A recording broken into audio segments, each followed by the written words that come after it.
El otro proyecto yo tomé conocimiento antes de viajar a Tierra del Fuego es un proyecto llamado Ley Islas Malvinas que se giró al Congreso de la Nación y que en su primer párrafo reproduce lo que dice el artículo 75, inciso 22, en el sentido que le compete al Congreso de la Nación aprobar o desechar todo tratado o acuerdo o celebración con potencias extranjeras.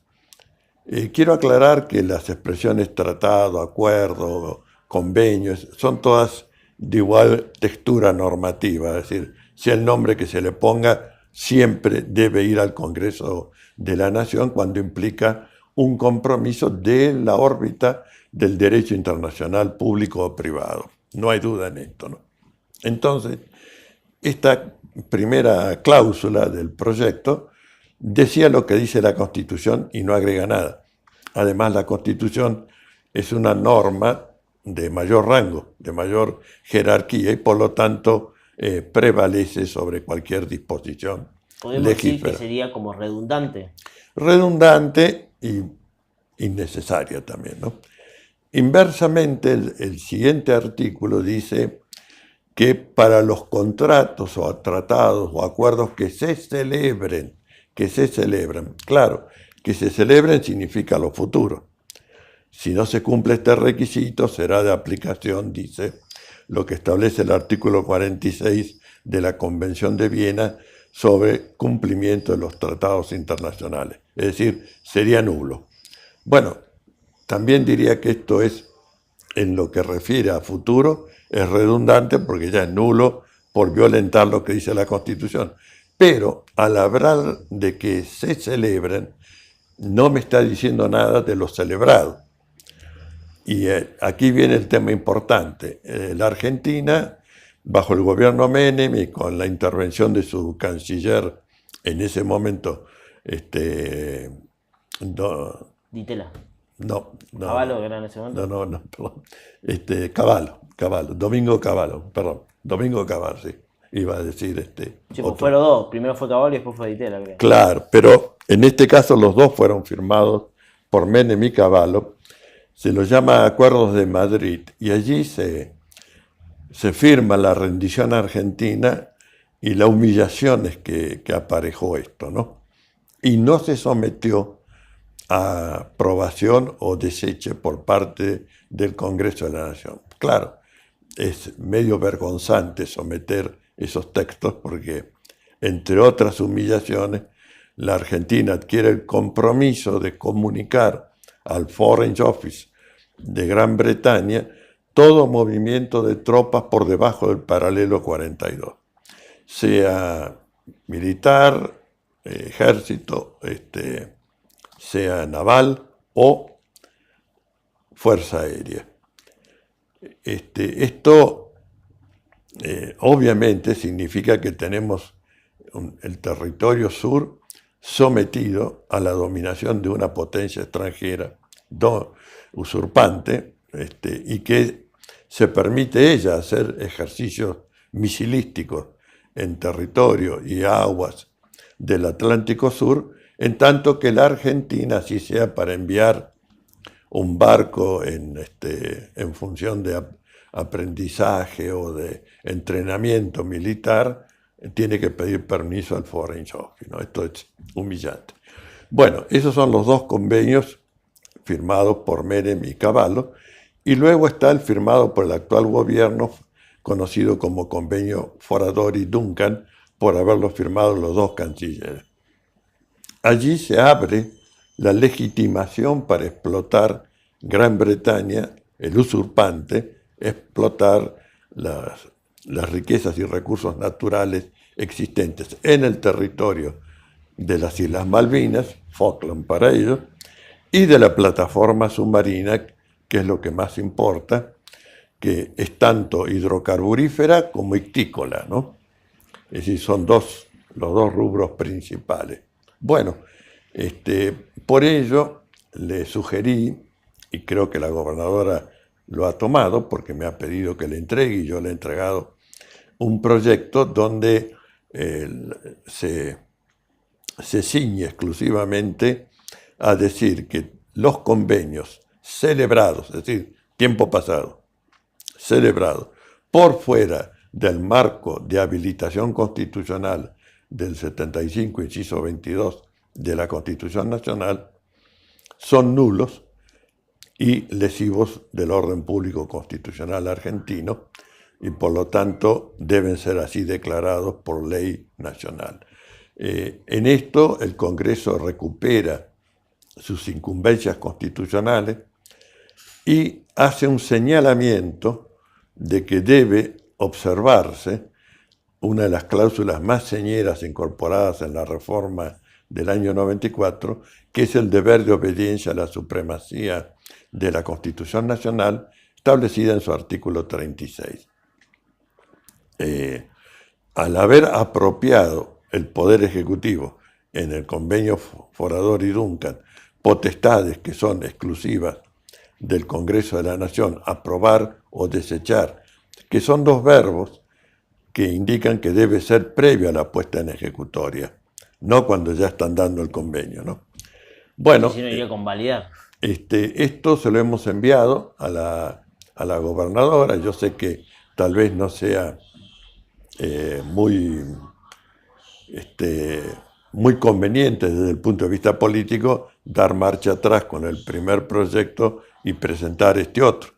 Pero creo que para la salud institucional de la República, que debe estar por sobre toda especulación política, sí es de mucho interés que efectivamente se cambie el texto, porque reproducir lo que dice la Constitución Nacional y, en segundo lugar, decir algo que es para lo futuro sin referirse al pasado, nos deja maniatados con estos dos acuerdos, tres acuerdos, los dos de Madrid firmados por Menem Cavallo y el acuerdo Forador y Duncan, que es uno más desastroso que el otro, ¿no?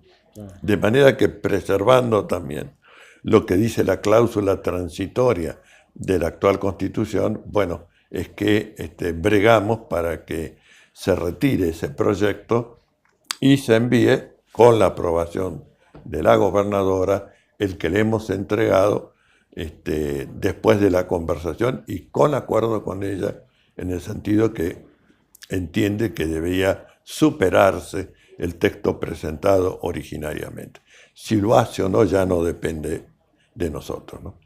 Una consulta, porque algunas personas habían sostenido de que el texto, si bien, como dice usted, habla hacia el futuro, estamos hablando de la ley de Malvinas o el proyecto de ley Malvinas, algunos directamente sostenían de que, independientemente que no se hablara de los acuerdos pasados, es decir, Forador y Duncan y los acuerdos Madrid 1, Madrid 2, 89-90, los consolidaba, que no es lo mismo que decir nosotros estamos ignorando tal cosa que consolidarlo. ¿Usted cree que los consolida o solamente...? Yo entiendo que sí, porque como hay un principio general de que las leyes rigen para lo futuro, significa que la parte transcurrida es intocable.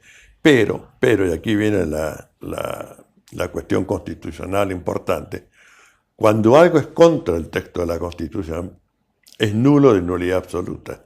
Claro. Y por lo tanto, cualquiera sea el tiempo transcurrido, cualquiera sea la omisión de obrar, cuando el Congreso toma su potestad, tiene que reponer el imperio de la Constitución Nacional. Y esas nulidades no son subsanables por el decurso temporal. Lo que es nulo de origen, en tanto que afecta a la Constitución Nacional, no puede ser saneado por el decurso temporal. Y si bien el artículo 36 fue incorporado en la reforma del año 94, el texto anterior de la Constitución también decía aprobar o desechar el Congreso los tratados celebrados con potencias extranjeras. De manera que para el caso, en los dos textos constitucionales, el resultado es la nulidad absoluta e insanable de esos acuerdos, ¿no? Está bien. Una consulta para... yo le comento cosas que he escuchado mucho sobre, ahora que estamos hablando del tema Malvinas, que usted es un especialista. Se decía de que La validez internacional de un acuerdo, un tratado, algunos hacen una diferenciación entre acuerdos y tratados, algunos hablan de acuerdos no formales incluso. Se decía de que al no estar corroborado, aprobado por el Congreso de la Nación, la validez internacional no era la misma que si cumpliera con todos los requisitos del derecho interno. ¿Esto usted cree que esa puede ser una herramienta de nuestro poder legislativo y de nuestro cuerpo político para decir nosotros no nos tenemos que hacer cargo de lo que han hecho determinados gobiernos que omitieron la Constitución? Ah, sí, por supuesto, es así, porque en la medida en que el acto sea nulo, obviamente no puede generar ninguna obligación para el Estado argentino. Si un gobierno con legitimidad de obrar tiene toda la potestad para anularlo, y creo que esto es lo que debe proceder. Ya hubo un debate en la institucionalidad argentina respecto a la potestad que tiene el Congreso de revisar el ejercicio usurpativo o el mal ejercicio de sus potestades, que fue cuando se debatió respecto de las leyes de obediencia debida y de punto final. Es decir, primero el Congreso argentino las derogó. Eso no servía para nada, porque en el derecho se deroga lo que es válido, lo que es nulo se anula. Entonces, recién en el gobierno de Néstor Kirchner se han anulado esas leyes, ¿no? Que es lo que correspondía. Bueno, y algunos sostenían que no, que la nulidad solamente la pueden decretar los jueces. Nuestra postura y nuestro dictamen ante el Congreso fue: el que tiene la capacidad para crear la norma es el que tiene la capacidad para anularla. Solo si fracasa entonces el Poder Judicial. Bueno, en este caso sería el órgano genuinamente competente, Congreso de la Nación, el que diría: Madrid 1, Madrid 2, Forador y Duncan, nulos. No han sido aprobados por quien compete, son lesivos de la cláusula transitoria 1 de la Constitución argentina y de alguna manera legitiman actos del usurpante. De manera que nosotros, que preservamos la institucionalidad, los anulamos.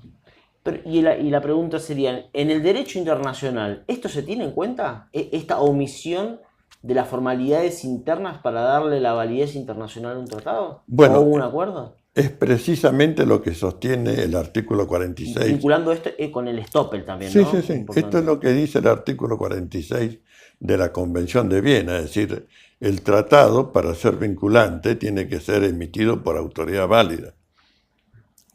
Si esto no se satisface conforme el derecho interno de cada país, bueno, es nulo y hay que atenerse a las consecuencias. En este caso es nulo, y como hay una complicidad en esto, es decir, las dos partes saben que es nulo, Gran Bretaña y la Argentina, ninguno tiene acción para reclamarse entre sí, ¿no? Claro. A consecuencia de la nulidad. De modo que no es que esto nos va a generar un conflicto, un reclamo, nada, no. Lo que sí avanzan en los aspectos prácticos, que es lo que más le importa, que en realidad es el beneficio económico, que para eso se hacen las colonias.